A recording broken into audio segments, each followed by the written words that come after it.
and welcome to the Smart Money, Dumb Money Show. I am your host, Keith Richards, and I am President and Chief Portfolio Manager of Value Trend Wealth Management.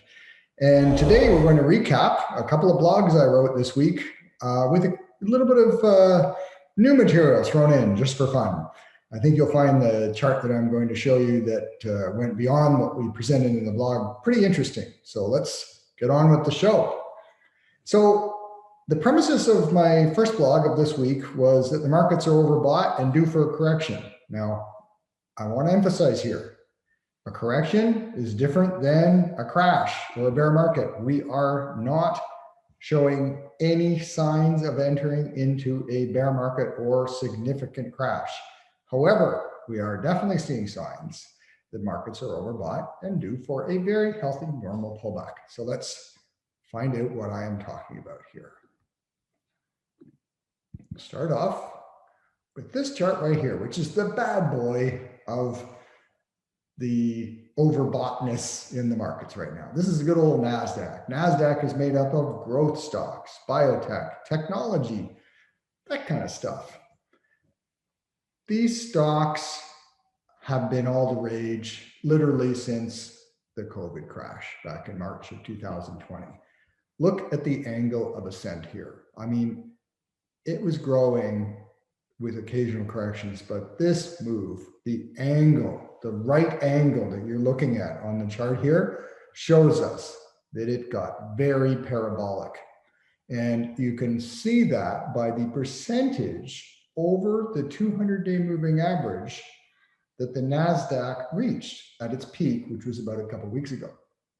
The NASDAQ hit 17.5% over its 200-day moving average, which is similar to the 40-week moving average. Anybody that follows my blog knows that if the markets are more than 10% over their respective 200-day / 40-week moving averages, we're looking at a potential setup for correction. And this happens over and over. Now, it's not just whether it's over, but sometimes you'll get a market that moves under the 200-day moving average by more than 10%. Same thing. It just means excessive. Well, we hit 17.5%, and sure enough, already you can see on this chart, the market has begun to pull back. How far can it pull back? Possibly, as it has a few times, to the 200-day. In an extreme situation below that, but I don't think we're going to be hitting an extreme situation. This was the 2018 December correction. This was the COVID crash. I don't think we're in for that. So I think we'll just see a correction down to maybe, 12,000 or so, give or take 500 points on the NASDAQ. Maybe not that low. I can't make predictions like this. What I can say is I can definitely make note of an overbought market and make a suggestion that even if it's a relatively small correction, as you can see here, where the market was quite a bit over its 200-day, I think it was around the same, 17-18% of its moving average. It did not come all the way back down to its 200-day, but it certainly retraced about half of the distance. So that could mean a 7 or 8% correction. Point is, I think we're due for a correction. Let's look at another couple of charts. This is the polar opposite end of the overbought scale on market indices. We're looking now at the TSX 300. And anybody that follows my work will know that I've been pounding the table for the past 7 or 8 months, suggesting that investors move out of the overbought sectors like the technology fields and whatnot, and into the reflation names.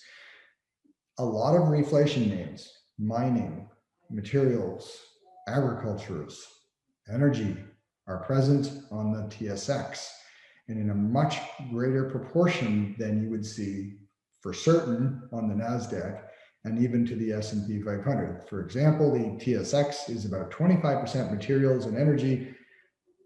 The S&P 500 is about 10% materials and energy. Big difference. So because of this, because the growth stocks were where it was at, you'll see that the NASDAQ 17% over its moving average, where it was, and the TSX at its peak was only 10% above its 200-day moving average.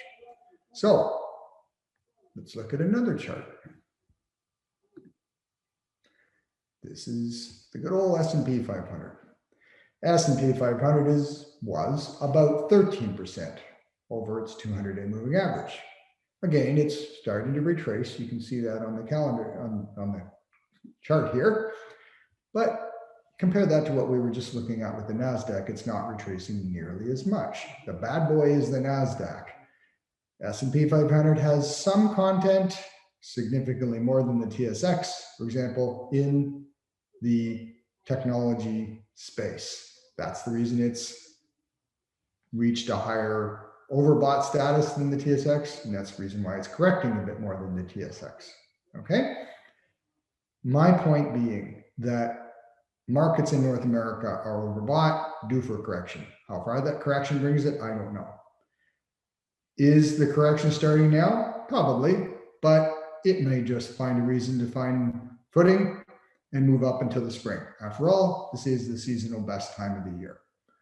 If we don't get a correction now, if this current correction we seem to be getting doesn't carry forward, I should mention, then you're probably looking at a significant correction during the spring or summer. Either way, it's not the end of the world. I do want to point out one other chart, and that is a sentiment chart from sentimenttrader.com. This is for subscribers only, but this is, you're looking at my subscription here. What this is a risk appetite index. And there are a few companies such as UBS, Citibank, that put together these risk appetite indexes. And what Sentiment Trader did was took three of the most dominant risk appetite indices and squished them into one. And so it creates a pretty good indicator for market extremes. And what this measures is the relative interest by market participants in risk on versus risk off stocks. So risk on would be the tech sector, risk off would be things like utilities. It measures rate spreads, it measures currency differentials, all kinds of different things as far as what the risk appetite is by many different market participants. It doesn't center out smart money versus dumb money, which is the name of this show, but also an indicator that I like looking at. So it's not separating the institutional investors compared to the retail investors. It says, what does everybody think? And you can see when everybody kind of as a group is bullish, the market tends to correct. Too bullish. The red line indicates too bullish, let's say, and the green line indicates too bearish. And you can see often when markets have its fall, the market risk appetite falls, always at the wrong time. And that's when usually a bottom is put in and up it can go again. Here, after a significant, we did have a near too bullish indication in late 18. Sure enough, the market fell in that December, and that December, the market hit, a pessimistic level, which was a buy indication over and over, mid 19 resulted in a small correction. At the bottom, we got a good indication. Now, sometimes the indicator will stay overly risk orientated. So risk appetite was high for long periods of time. And you can see that, and that led into the March of 2020 correction. These kind of indicators don't predict things like the COVID crash. They don't predict that stuff. What they do is they give you a setup. And the setup right now, as you can see, is that risk appetite is too high. All right. What does that mean? Does it mean that the market's going to crash or anything tomorrow? No. Does it mean it's going to do one of these? Probably not. It may do one of these, a small pullback of some sort. As we just saw, this kind of condition can last a while before it does actually correct. This could be another month or two, or it could be happening now. Either way, the indications are for a market correction. I want to just take a look at another chart. In fact, I'll use my Dropbox here. And I want to look at the Bitcoin index because this is a hot topic right now. And who doesn't want to talk about hot topics like Bitcoin? So I use technical indicators and technical measurement techniques to make predictions of where a market might go. Often I will measure to a level of resistance and say, that's my target. In this case, technical resistance isn't present on the Bitcoin because it had been flirting with its old highs for some period between 2018 and 2020. But in that period, it was moving in a consolidation. You can see the volatility was shrinking. It was getting tighter and tighter, and we call that a triangle formation. So the width of the greatest volatility in a triangle is considered the likelihood of the upside target if it breaks out of that triangle. The theory being that volatility has shown to be this much before, therefore, if something exciting happens, it'll appear again. That amount of volatility will appear again. So back in 2018, we saw that the width of the triangle from bottom to top was about 88%, okay? The breakout, when it occurred, would have targeted about 88% upside, a return of the old volatility. Well, we've seen 76% upside since that breakout. So that indicates that maybe there's another 10%, 12%, something like that left in this, this measurement. But the problem is that Bitcoin is way overbought. We were just talking about how when markets move more than 10% over their moving averages, they're overbought. Well, guess how much Bitcoin is over its 200-day moving average? Well, Bitcoin's trading around 50,000. In the 200 days around 18,000. So we're talking, you know, well over 200%.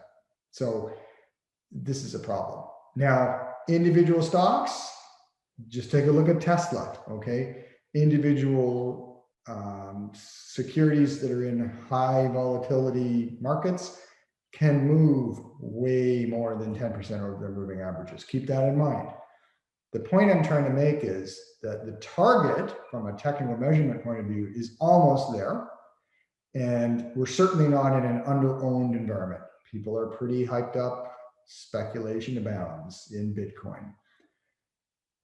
I was asked a question a while ago, would I buy Bitcoin right now? My answer is no, despite the potential 10% or so upside. I'm not saying that is the ultimate target before everybody starts sending me hate email on this. Bitcoin could go to $1 zillion. I don't know. What I do know is that it's currently, temporarily, call it what you wish, overbought. And what that means is it's very likely in the near term to correct. Perhaps on that correction, if you are interested in trading Bitcoin, there might be a good entry point coming sometime in the next couple of months. My point being, the risk reward on entering today, the end of February, is not all that attractive. Thanks for watching. We'll be back next week with a new video.